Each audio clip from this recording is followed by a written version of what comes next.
النهارده؟ انا مين؟ انا كنت عايزه مثلا اشتغل واحقق نجاحات، انا النهارده قاعده في البيت بربي ولاد، انا مين؟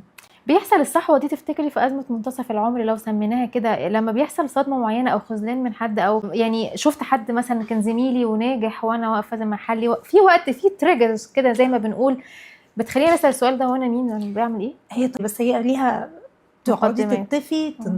تنطفي لغايه ما يجي يوم تقفي قدام المرايه، انت لا انت عارفه مين دي، ولا ايه الجسم ده، ولا ايه القرارات اللي انا خدتها، ولا عارفه ولا ملامح واضحه ليكي، فتحسي بالاغتراب.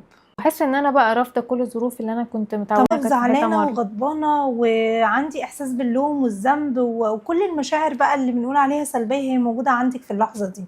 ربطنا ان السؤال ده بيبقى شديد الالحاح في المرحله العمريه دي. يعني ايه اللي بيحصل يخلينا نبص على سنين حياتنا اللي فاتت كده فجاه نصحى من النوم نقول ايه اللي حصل قبل كده؟ في الغالب بتبصي يعني اللحظه دي تحديدا، لانه انا عن نفسي مريت بيها، هتكلم عن نفسي. بتحسي ان كل حاجه ماشيه مظبوط، جوزي مثلا ناجح في شغله، ولادي خلاص انا مطمنه عليهم في مدارسهم وفي الطريق بتاعهم، عيلتي زي الفل. انتي بقى جايه بتعملي ايه؟ انتي عايزه ايه؟ ايه الاهداف اللي انتي عايزه تحققيها؟ طب انتي فين بقى في اللعبه دي كلها؟ مفيش، انا معرفش. لما يبقى في فراغ من المسؤوليات شويه، ابدا احس انه ايه اللي بيحصل. ولما احس ان انا مشغوله في يومي بحاجات تانية، ولادي، جوزي، اهلي، بس انا ماليش اصلا خلال اليوم ده حته صغيره كده هي بتاعت ريام مش موجوده. فبحس ان انا غريبه. طب هو انا ايه المهم عندي اصلا؟ طب انا بحب ايه؟ طب نخرج فين؟ اي حاجه اللي انتوا عايزينه، كل حاجه كده. انت بتردي انه مش عارفه اي حاجه عن نفسك. فتحديدا بتقفي في الحته دي انه مين انا.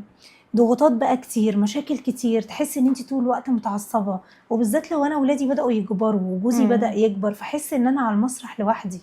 كل واحد ليه دور في حياته الا انا كنت بعمل ادوار كتيره قوي في حياتهم، بس النهارده انا قاعده لوحدي.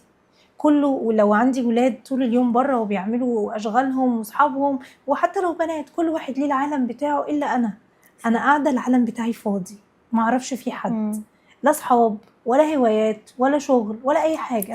انا قاعده هنا. بتلاقي سؤال ملح كده، هو انا ايه؟ انت ايه لازمتي عايشه ليه؟ والسؤال ده تحديدا بيطلع هنا، هو ايه وانا بعمل ايه اصلا؟ وخلاص ما الحياه ماشيه. فالسؤال ده بيجي من الحته دي، لما يبدا المسؤوليات فعلا تقل من عليكي وكل واحد يبقى ليه الدور بتاعه، حياته منشغل فيها، ابدا هنا ابص لنفسي وانا بعمل ايه.